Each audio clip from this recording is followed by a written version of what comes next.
Hi everyone. In this video I'm going to give you a short, easy to remember repertoire for black to play against the Scotch game.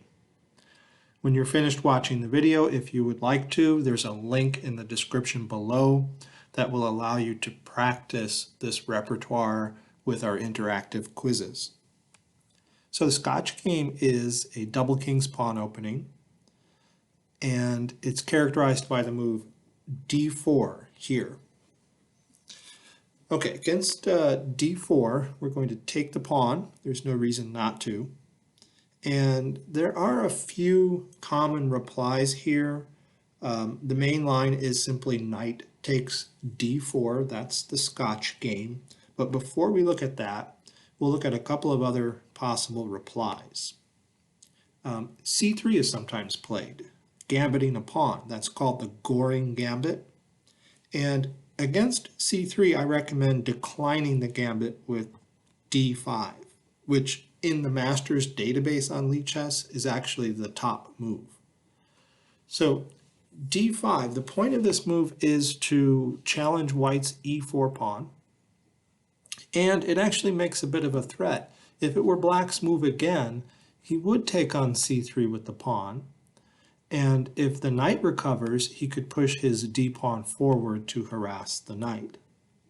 So because of that, white will normally play e takes d5 here and then draw the queen out. Instead, another move just to illustrate what black is threatening, you sometimes see players that don't know this push the pawn to e5. Well, in that case, take the pawn on c3, and if he recaptures with the knight, just push your d-pawn forward and you're doing fine. Okay, so e5 is not the main move. E takes d5 is, and you're going to take the pawn back with your queen.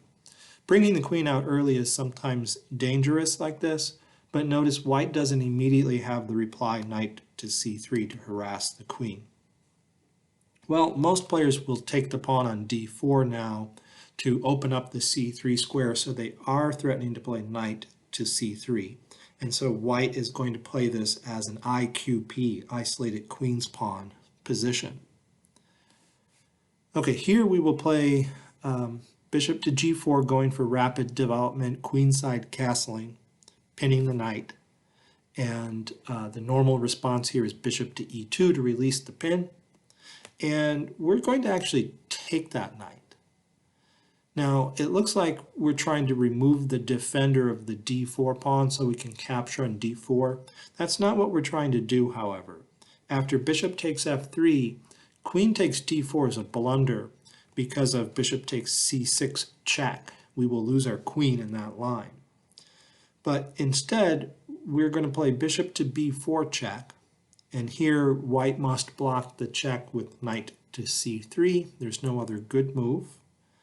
And this allows us to play queen to c4. And this stops white from castling for the moment. So this is the position we're aiming towards in the Goring Gambit. Notice white cannot harass the black queen. It can't kick it away. For example, bishop to e2 then just allows queen takes d4. We can take the pawn then because the bishop isn't on the c6 knight anymore. And this pawn cannot come to b3 to harass the queen because it loses protection of the c3 knight. So the queen is stable for the moment, and we'll be able to castle queenside. All right, so going back here, instead of the Goring Gambit, there's another gambit that's commonly played more often than the Goring Gambit, which is bishop to c4, known as the Scotch Gambit.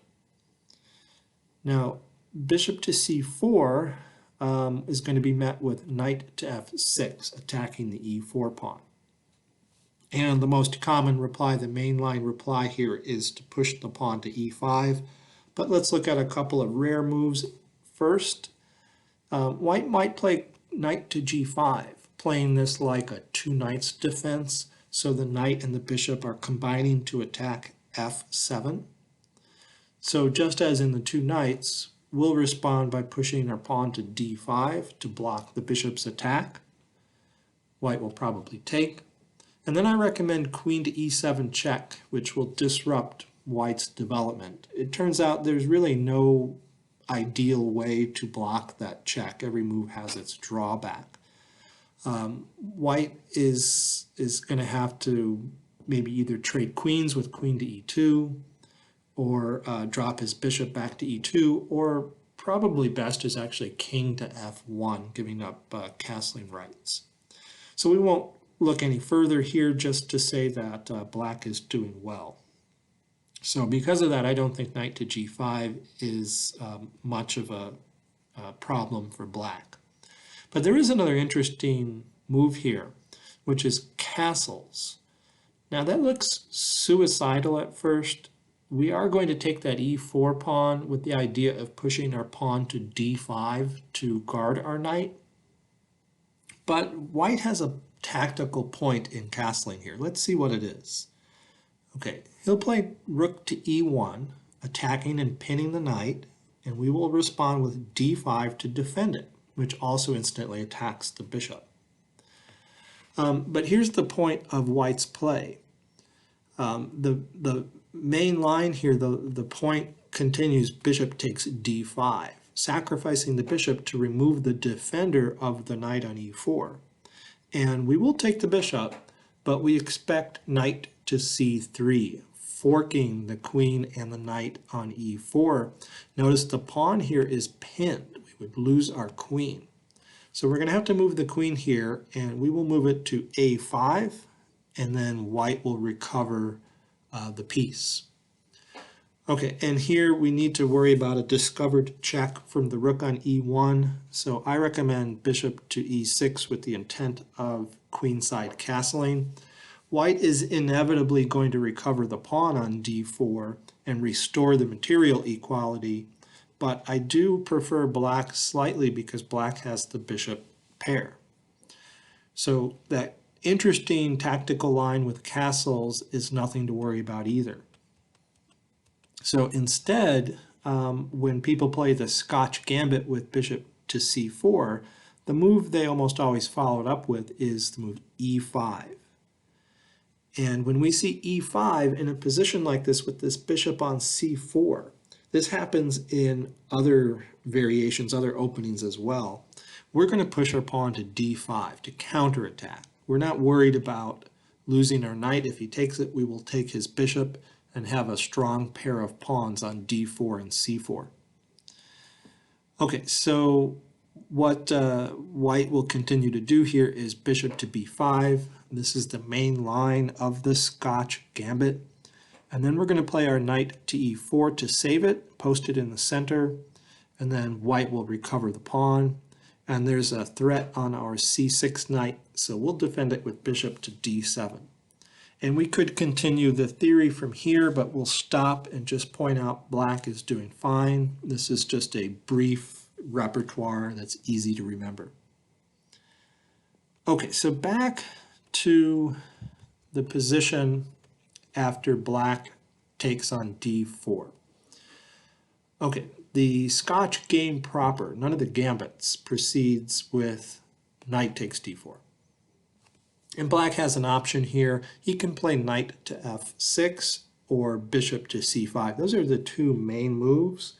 I'm going to recommend bishop to c5, which is called the classical variation. It just attacks the knight on d4, and white has to do something about it. We'll consider 4 different replies here. White could protect it, and there are 2 ways to protect it. There's bishop to e3, and that's the main move we'll look at last. But there's also c3. Now after c3, I think the engine is telling me that black has a slight advantage, and there are ways to take advantage of this inaccuracy, c3. However, it's a bit detailed and complicated, so I'm going to recommend, unless you want to look into it further, just transposing back to the main line by playing queen to f6, attacking the knight for a 3rd time, and then you can expect bishop to e3. And you're going to see this position played in a different move order usually. You'll see bishop to e3 played before c3. Okay, so backing up, if you see c3 here, we'll just transpose. But another rare move is knight to b3, which attacks our bishop. I recommend moving it back to b6, keeping it on this strong diagonal facing that f2 square.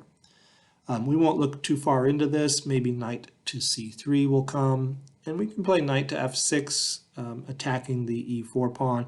We're not worried about an e5 push. We have that square covered, and we can continue to develop in a normal fashion. Okay, so going back here, another move besides the main line bishop to e3 is the move knight takes c6. Now, here I recommend not immediately recapturing the knight. In fact, the main line move here is queen to f6. This threatens a mate on f2, so white has no time to save their knight. He has to defend against the mate. And the two usual moves you see are queen moves to defend f2. One queen move that's a little rarer than the other is queen to f3. If you see queen to f3, then we will take the knight with our b pawn capturing towards the center. And then white might play knight to d2 here, protecting the queen, anticipating recapturing with the knight if we do take that queen. So now we kind of have a standoff.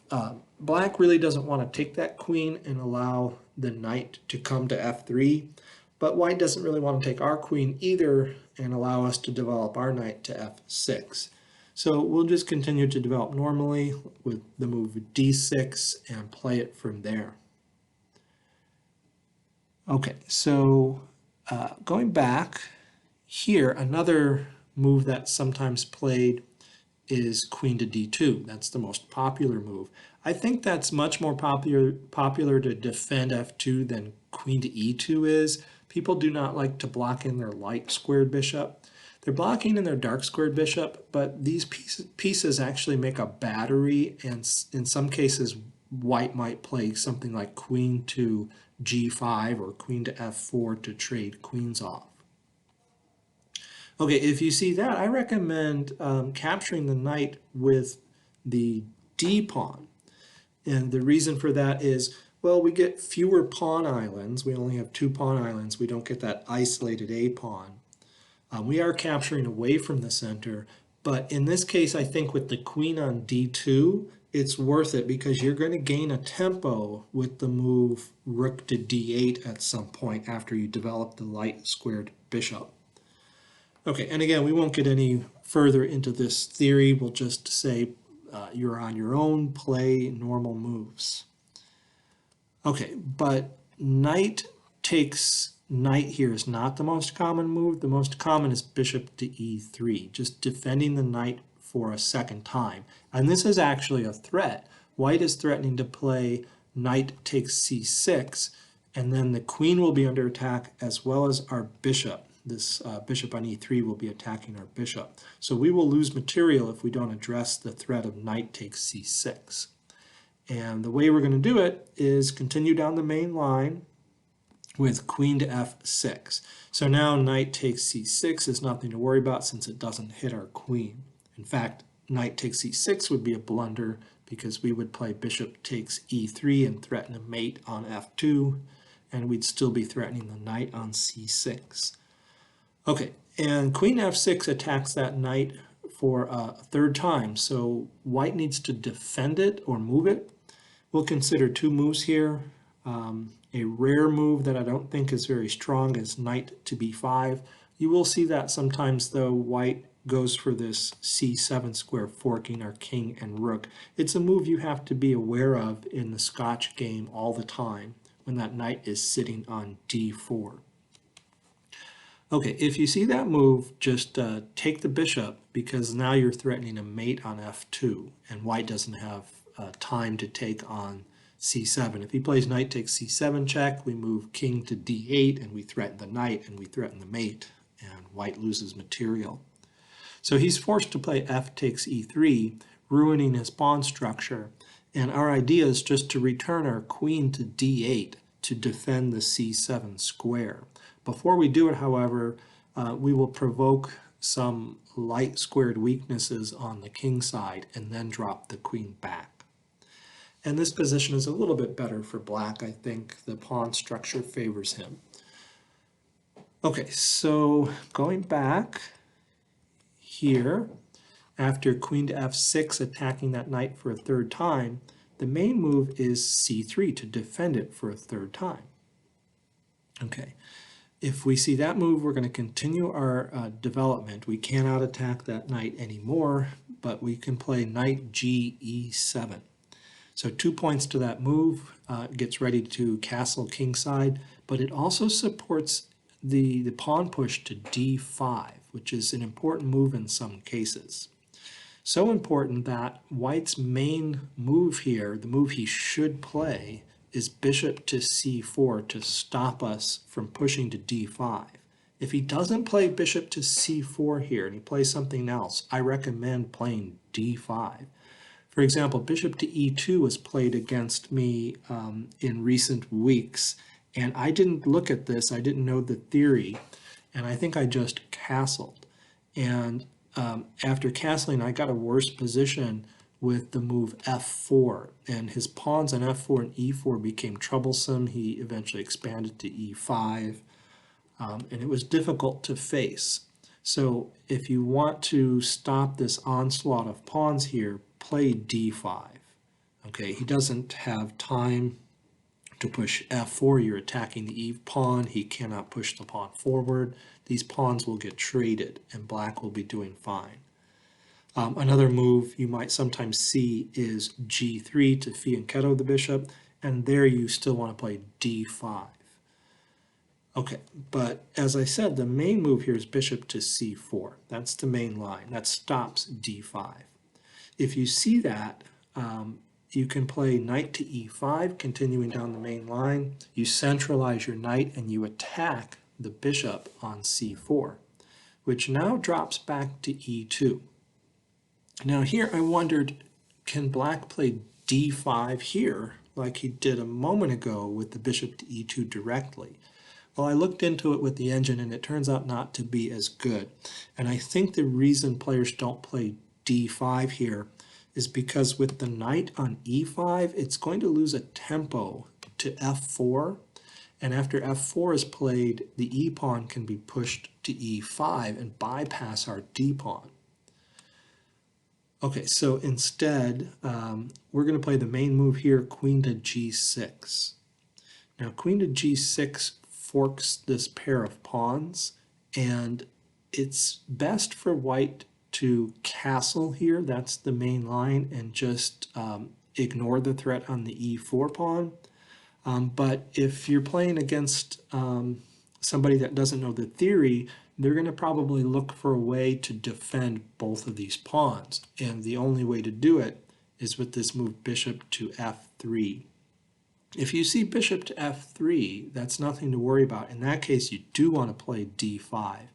And that's because the bishop has blocked this f-pawn. The f-pawn can no longer come to f4, and e5 can't be played with that pair of pawns. So d5 is the way to go there. And then e takes d5, knight takes the bishop. We can't recover the pawn. The pawn was guarded by the bishop.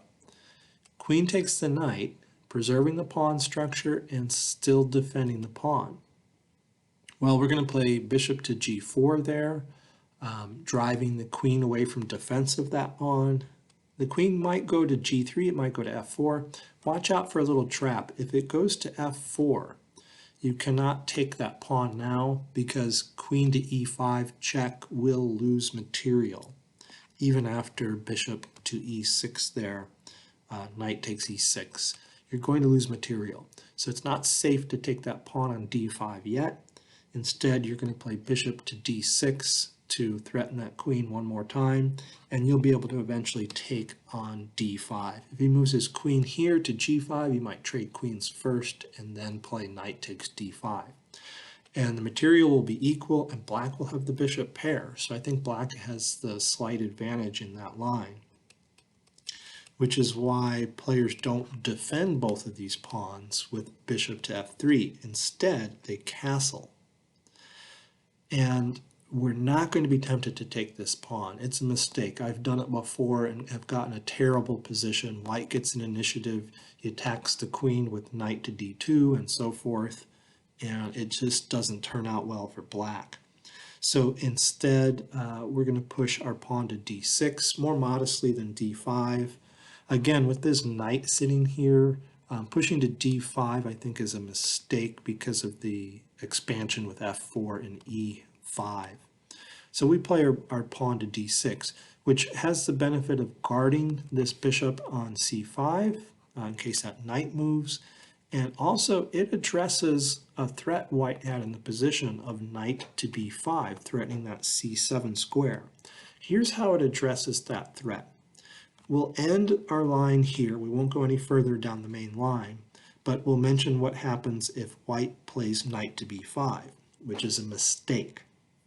If he plays knight to b5, our plan with that move d6 was to respond to that with bishop to h3. The pawn on g2 is pinned, so white has to defend against the mate on g2, and he will play bishop to f3 to defend that. And then we'll simply castle long to defend our c7 square here. And black is doing really well in this position. All right, that is the repertoire. If you'd like to practice it, go to that link in the description below. Thanks for watching.